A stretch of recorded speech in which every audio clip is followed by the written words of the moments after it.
Hi, welcome to this video on the chronological timeline of key events from the Elizabethan England unit for Edexcel. I'm just doing this ahead of mock season for year 10 if this is useful, or obviously can be used in the future or right now by people who have actually finished the entirety of the course. So this is going from 1558 all the way to Elizabeth's death, which is in 1603. All the way down here. This is the Edexcel textbook. So I'm not quite sure why it says 88 at the top there. We'll just get rid of that.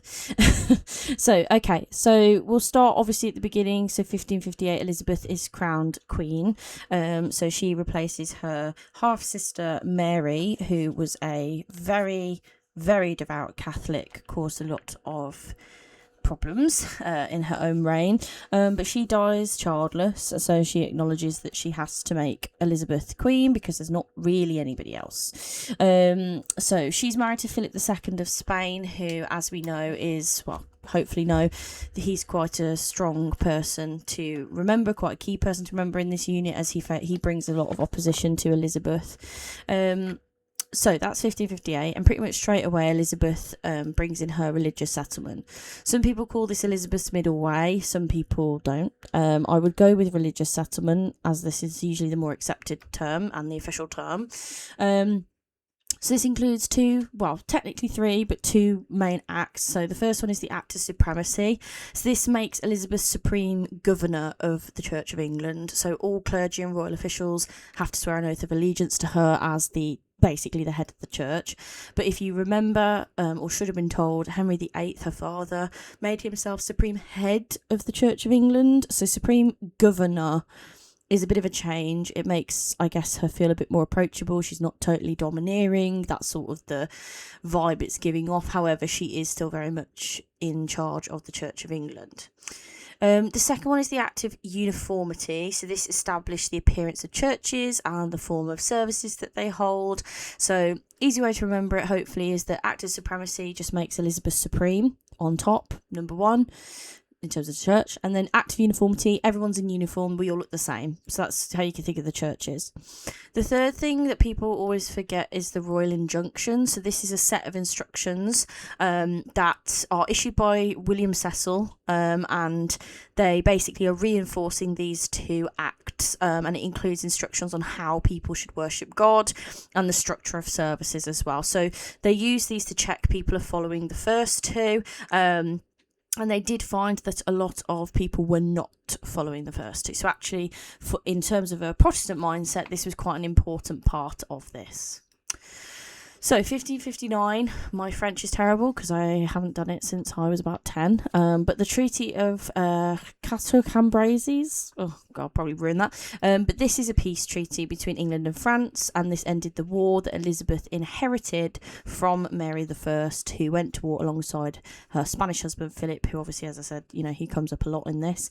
They did have to accept the loss of Calais, in terms of England did, and this was something that she was devastated about. Calais is a very strategic area that is important.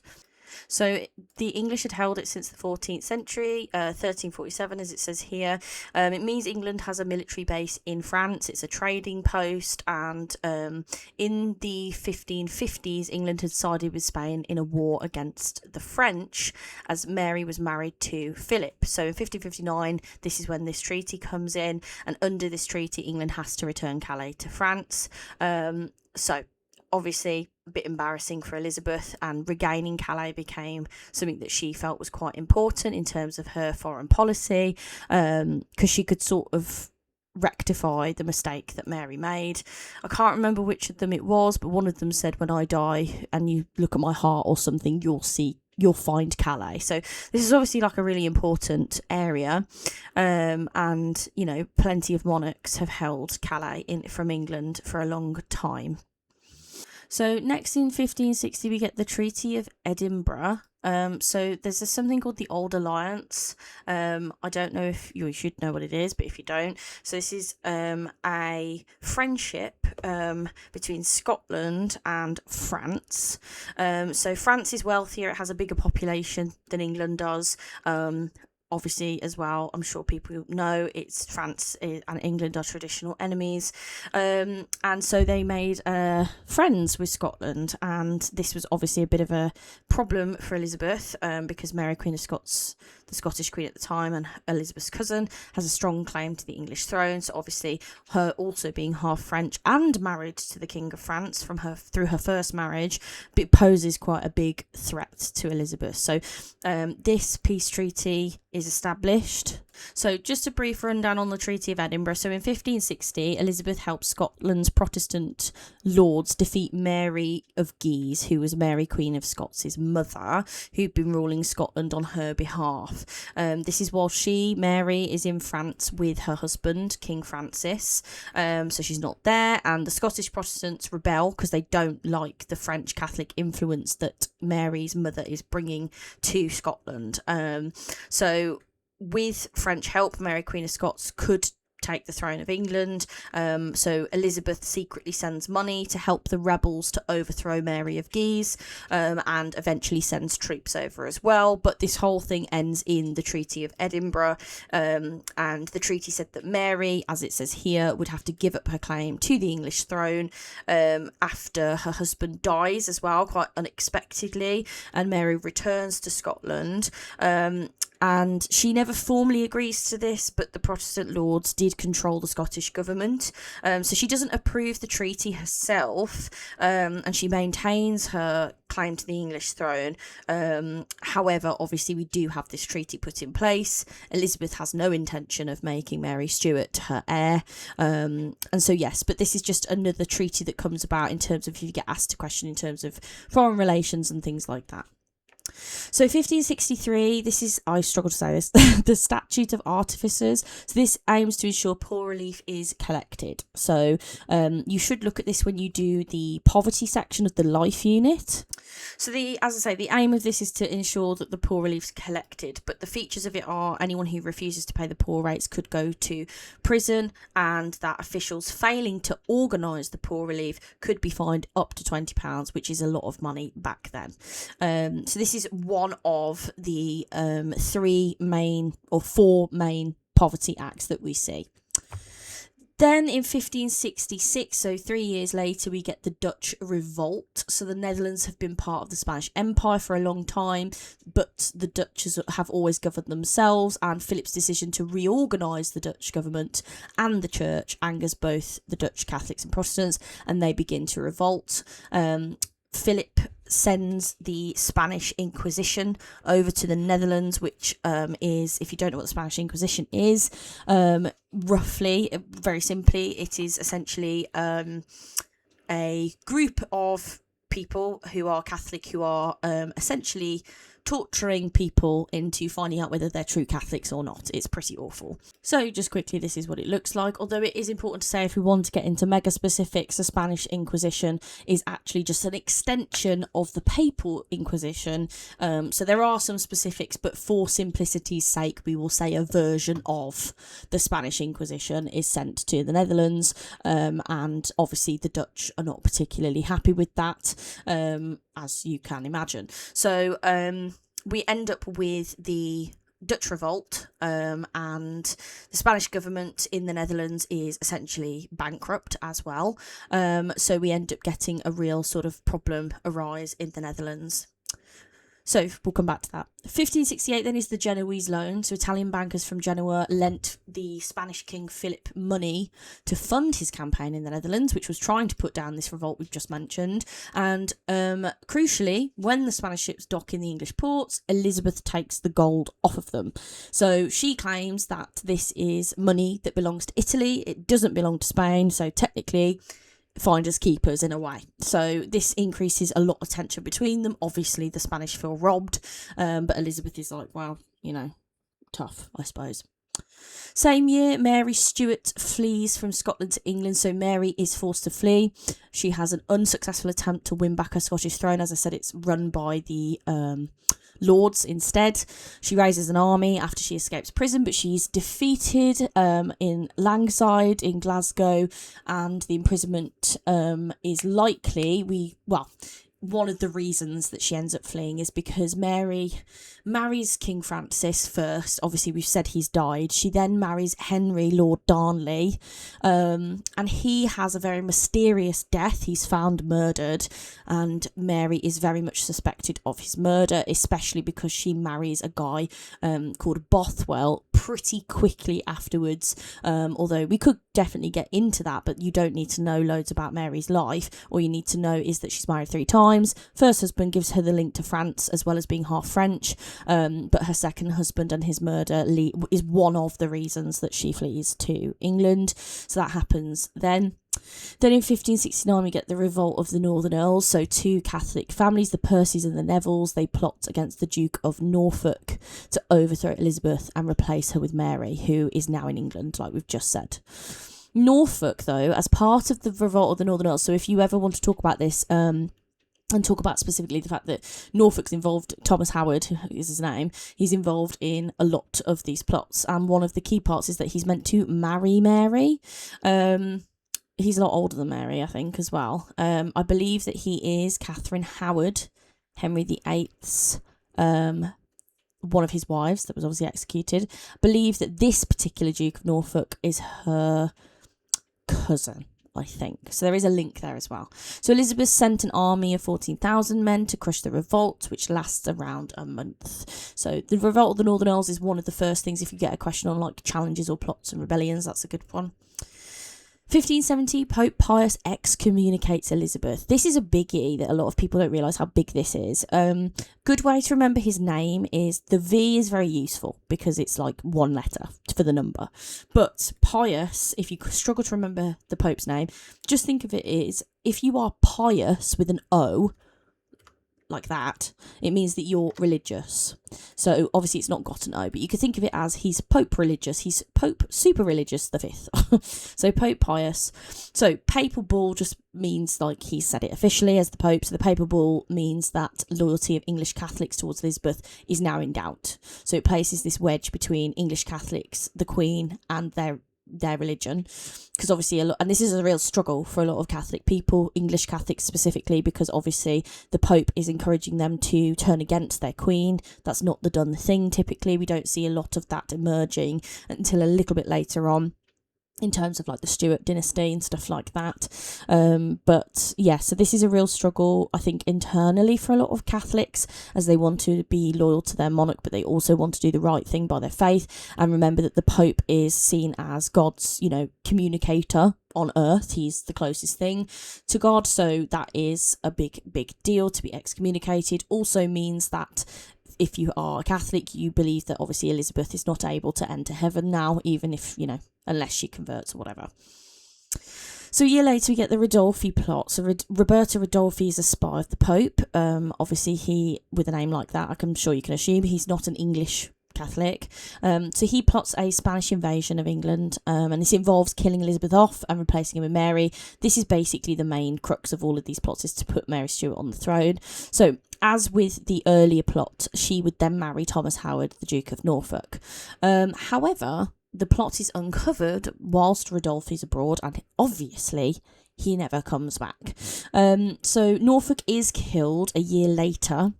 Mary's life is spared, which there's a lot of discourse about why that might have been, in terms of Elizabeth felt bad killing a fellow queen, etc. But she is spared, and that's the important part to remember. So coming back to poverty a little bit here, we get the 1572 Vagabonds Act. So this is to counter homelessness, remembering that vagabonds are seen as criminals. Itinerant workers are slightly different. They are people who are more accepted. They are probably the closest to vagabonds in terms of travelling for jobs, but remembering that begging and criminal activity are usually, vagabonds accompany that, are affiliated with that. So the law passed states that if vagrants are found, they're to be whipped and a hole drilled through the rear. If they're found again the second time, they'll be put in prison, and if they are found a third time, then they will be killed. However, this is also the act that establishes the national poor rate, not just a local one. So that is quite a big change. So this sheltered the impotent poor, or the deserving poor, so people who couldn't work due to illness. It makes justices of the peace keep registers of the poor, and also finds work. It makes people from towns and cities find work for the able-bodied poor or the undeserving poor. So deserving poor, impotent poor, meaning like unwell, have a disability or something that you can't work. Able-bodied, undeserving poor are people who can but are choosing not to. So there are some big changes with the Vagabonds Act. This is quite a big one that they like to ask you about sometimes. So 1574, Catholic priests are first smuggled into England with the Pope's blessing. Again, there's a big thing about the Pope that is often overlooked, with the fact that the sole purpose of this is to support continuing recusancy. So being a recusant is you are going against you're maintaining your Catholicism despite being told not to legally. So this is completely undermining Elizabeth's laws, completely undermining the Protestant communities they're in, and the Pope is absolutely okay with it. In fact, he's helping it, so that's quite a problem for Elizabeth as well. If you got found harbouring a priest, it was a big problem, needless to say. 1576, we get another Poverty Act. This is the Poor Relief Act in 1576. So this focuses on being able to tell the difference between the able-bodied poor and the impotent poor.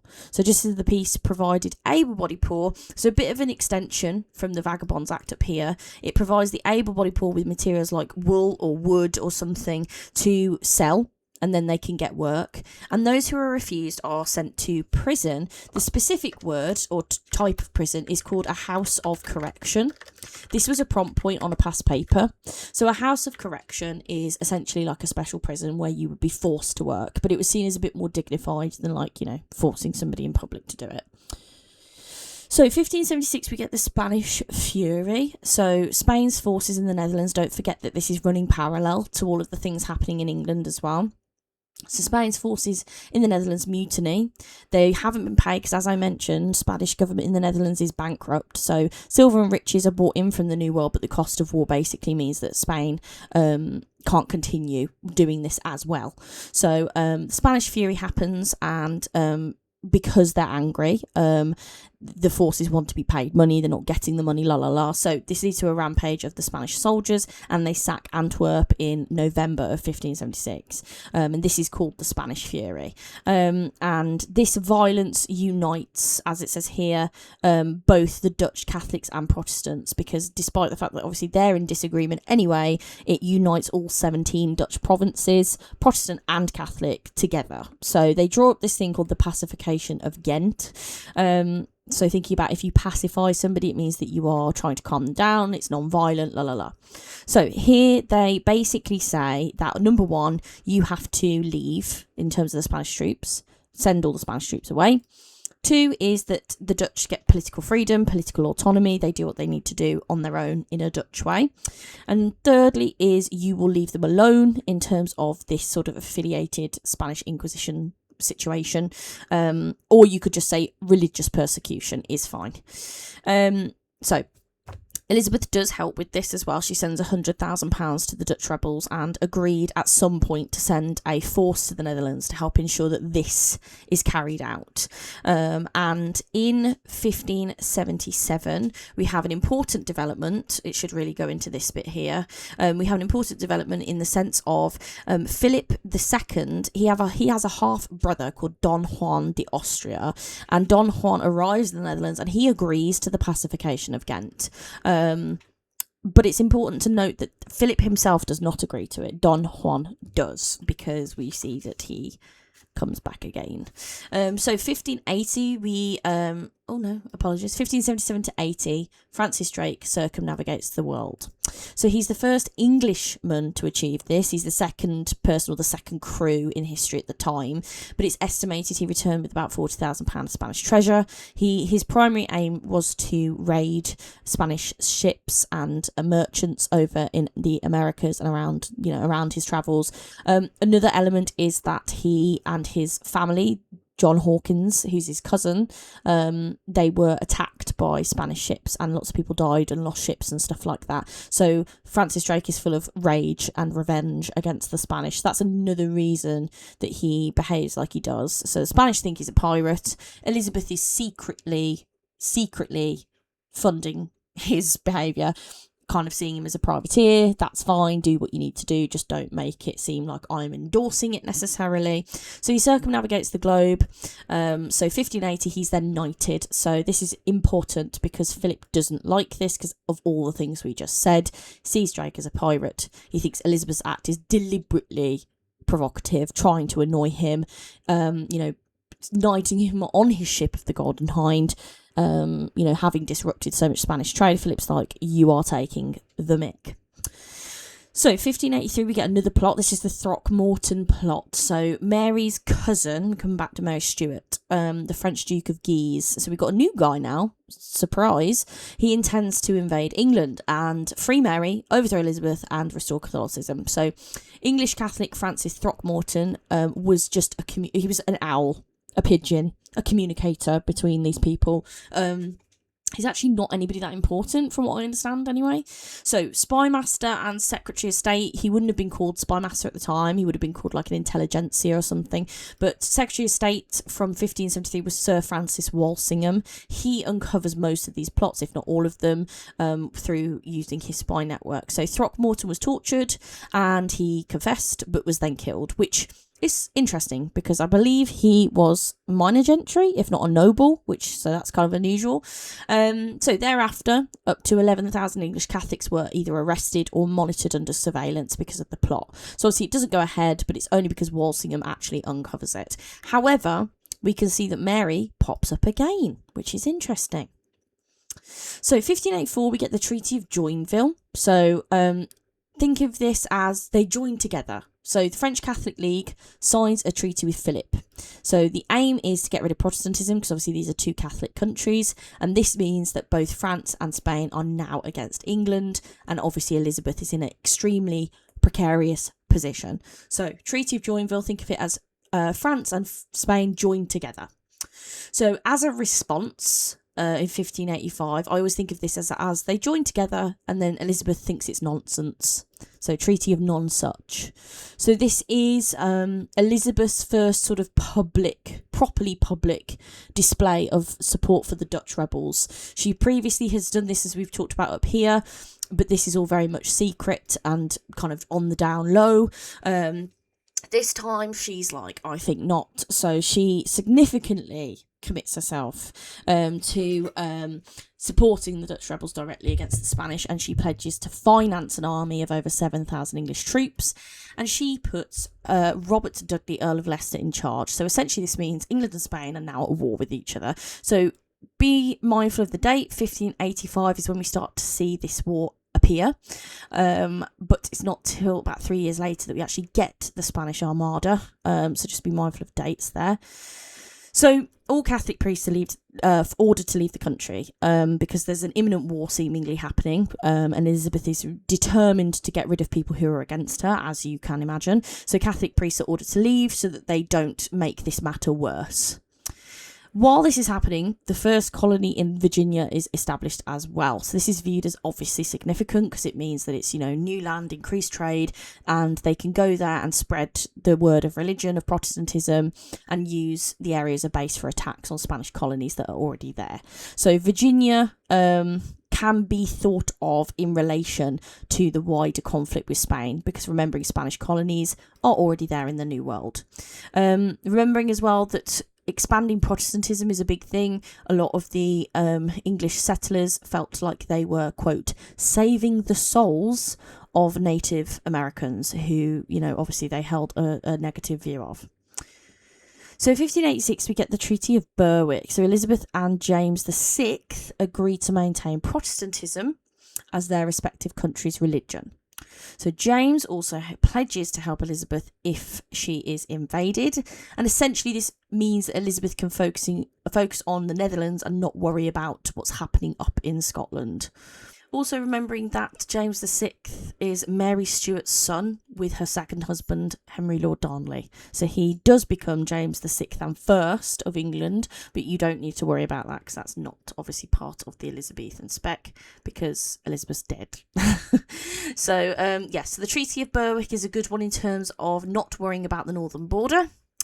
This year as well, we find that surviving colonists abandon Virginia and come back home to England. So this failure was because of a mix of reasons. One of them was the resistance of Native Americans.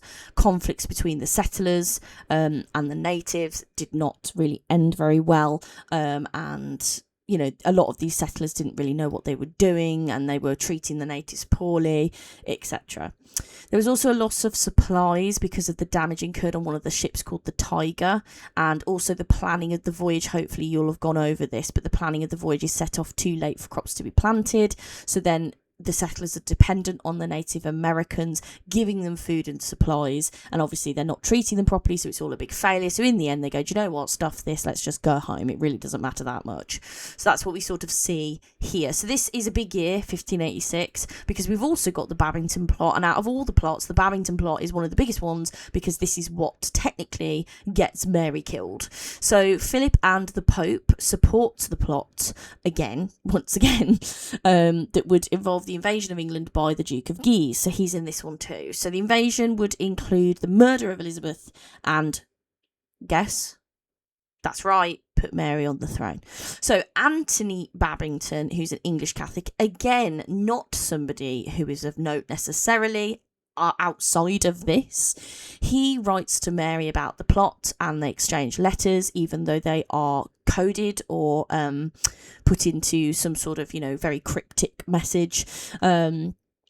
So the plot's uncovered by Walsingham. He intercepts it and he reads the letters. So Mary is obviously found out, and the next year, important to note, it's the next year, Mary's killed. So Mary's awareness of the plot, she's communicating with them, and this leads to the sentence of her death in the October of 1586. However, Elizabeth doesn't sign the warrant until February. She does delay, you know, for reasons such as, you know, not sure whether she wants to kill another queen or giving Mary the chance to sort of apologise, turn things around. There's plenty of things you could say, but ultimately it doesn't matter because she gets, you know, executed anyway. So Babington and the other plotters are also murdered, or executed, I should say, as they're hanged, drawn and quartered. This year is also the year that the colony is established at Roanoke. So despite the fact that obviously before it failed, there's another attempt to colonise Virginia. So many of the colonists at this time are very poor in London, and they were happy at the idea that they could make a new life and new living in the Americas. So working for the British, Native American Manteo I should say, is placed in charge of the expedition by Walter Raleigh. So he is a Native American. Obviously, there's also another man who's a Native American called Wanshis, and they've got very different opinions of England and the settlers. So Manteo is placed in charge of the expedition. Native hostilities there from the very beginning. John White, who's another colonist, sails back to England to report on these problems. This year is also the year of the singeing of the king's beard. So Francis Drake leads an attack at Cadiz on the Spanish fleet, who are preparing to invade England, and the attack is very successful. He destroys 30 ships. They lose a lot of supplies. This delays the attack and it gives England more time to prepare. And as I've put here, hence the attempted invasion of the Armada a year later. So it takes a year for them to rebuild the situation. So really Drake did save, and his crew saved England a lot of time and gave them chance to prepare better. So 1588, this is obviously a very important year because this is the year that Philip launches the Armada. So the plan is that 130 ships with over 2,000 guns would sail along the Channel of the Netherlands. They would then pick up 27,000 troops led by the Duke of Parma. So the Duke of Parma, who are all these people? So the Duke of Parma was the Spanish governor who had been stationed in the Netherlands. So it's important to say as well that, you know, Elizabeth has tried to intervene in terms of the Netherlands. We talked about the Treaty of Nonsuch in 1585. And, you know, October of 1585, we've said that Drake is raiding New World settlements, and Philip tells the Pope that he intends to invade England, and ultimately England's intervention in the Netherlands was not a great success. Elizabeth doesn't want to take the initiative. She's still hoping Spain will negotiate with her. So despite the fact that she signed the Treaty of Non-Such, it's not going very, very well. Also, Robert Dudley decides to put his foot in it because he tells everybody when he arrives that he's the Governor General of the Netherlands on Elizabeth's behalf, which she had not said for him to do that at all. And she was pretty hacked off because this basically implied that Philip was now done as the king in the Netherlands and they were going to get rid of him. So obviously it's not going very well. So jumping all the way forward back to where we were. So all of that's happened. We're with the Armada. The Duke of Parma is the governor in the Netherlands. Easiest way to remember is Duke of Parma in the Armada. Yeah, so Spanish Armada, Duke of Parma, whatever it rhymes, so easy to remember. So he's there and he's going to set up 27,000 troops and it's all going to be absolutely fantastic, wonderful, or at least that's what they think it is going to be. So obviously it says the invasion fails. So what actually happens? So detailing it slightly. So July 31st is the Battle of Plymouth, so 2 Spanish ships are captured. Then we've got August the 3rd to the 4th, so Spanish ships were outgunned. They were forced to move to Calais in France. The biggest battle that you will be asked about to remember is the Battle of Gravelines. So this is where fire ships, again you should have covered what they are, fire ships caused the Spanish fleet to scatter, and they never met with the Duke of Parma. He did not appear with 27,000 troops. They are 27,000 down from what they thought they would be, and at this point they're forced to sail around the British Isles, because remembering that the Channel is full of this conflict, so to get back home they can't just go backwards because the English are there, so they've got to go all the way around Scotland, down past Ireland and all the way back home. So most of the fleet is destroyed because of the storms in trying to go round the British Isles. So yes, we've got quite a big situation with the Armada. Elizabeth also makes a very famous speech around the Battle of Gravelines at Tilbury. So this is the Tilbury speech, and this is the one where she says, I may have the body of a weak and feeble woman, but I have the heart and stomach of a king and a king of England. So that's a really good speech to remember, talking about Elizabeth's character. If you ever get a question about her character and what she was like, that's always a good one to mention. So who is taking all of these things? Well, it's the Duke of Medina Sidonia, which I will type up here for you as well, because you might want to know how to spell it. Medina Sidonia. So he's the one that's going to lead the Armada through the Channel. At the time he's meant to meet up with the Duke of Parma. This all goes Pete Tong because that doesn't happen. Also, the fire ships do freak people out. Also bear in mind, nobody's on the fire ships. That's not the point of them. It's that you set fire to them, throw them in towards the Spanish, and this would freak them out and ruin their formation, which you should know is the crescent. Oh, good lord. Crescent formation, so like a crescent moon. So crescent formation, they would sail like that, but the fire ships completely destroy that formation. So the Medina Sidonia and Parma situation is all horrible for them. It took a week for Parma to hear that Medina Sidonia was even in the Channel, and by this time Sidonia was off in Calais waiting to engage the English. So his message essentially gets to Parma, but it's far too late, so that's why they never actually meet up. The Armada is spotted from an area as well called Lizard Point. This is quite a cool one to remember because of just the name of it. So it's spotted from Lizard Point. So the beacons are lit and so on and so on. Medina Sidonia had hoped that obviously he could stop off at the Isle of Wight, maybe catch a breath, and Parma would receive his message and they'd all fight together, but obviously this does not work. Then we end up with the Battle of Gravelines. That's the biggest battle, arguably. And, of course, Sidonia is having to fight without these 27,000 troops that Parma has promised him because they're not ready.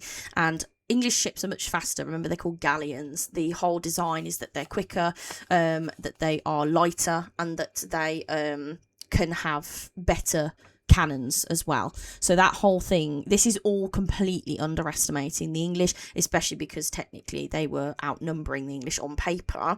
But so, as I say, Spanish tried to turn around, they can't, and they end up blown into the sides of the country and shipwrecked. So thousands are killed.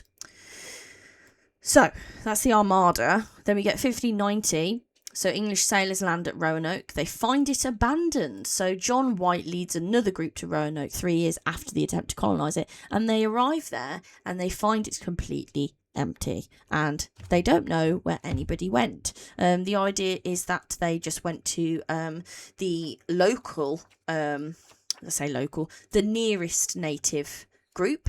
The issue with Roanoke is that obviously it's supposed to be a successful area that has been colonized. So, despite the outcome of the first settlement, they try again. 17 women, several families go.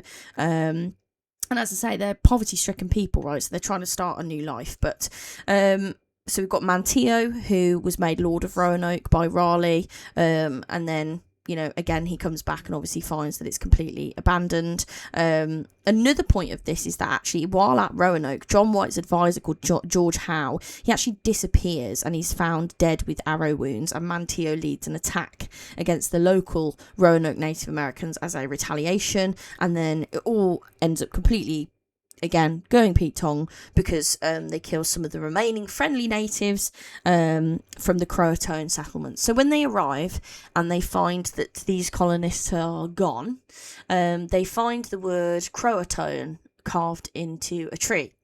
So they think, okay, everybody's gone and joined this Croatoan tribe or area or settlement, whatever you want to say. I'd say settlement, but no trace of them are actually found. So what happens? Well, all of this is proving quite a lot for poor Liz, so she pops her clogs in 1603. She does not have children. She never gets married. Obviously, one of the things to mention might be that she is seen as the Virgin Queen. Some people believe that Virginia was named after her in that regard. And yeah, she never gets married. She does have some suitors, like Francis, Duke of Alençon. You've also got Robert Dudley, who obviously that whole thing was a bit confusing of what's going on there. She does say that she'll marry a couple of people and she doesn't. So it's just interesting to see what the situation is in that sense. But yeah, so if you get a question about that, remembering obviously she faces a lot of challenges. One of those things is gender and marriage and legitimacy, so her right to inherit the throne, obviously remembering that her father Henry VIII and her mother Anne Boleyn were seen, and it was very controversial in that sense. That is also another reason that I could go into another time. But a queen ruling through her own right is something that's quite unusual. She's not a consort queen, she is a rightful ruling queen, and obviously being a Christian, they're expecting her to get married and have children, as would be the monarchical duty. And yeah, so she dies in 1603 and the crown is passed to James VI, who becomes James VI and first. So that was a lot. I hope that made sense. I hope that it wasn't too rushed. I might go over separate bits of this in other videos, so I will try and put them all into a playlist for you, which will make it easier to find. But I hope that that was helpful, and best of luck if you are doing an exam. Bye.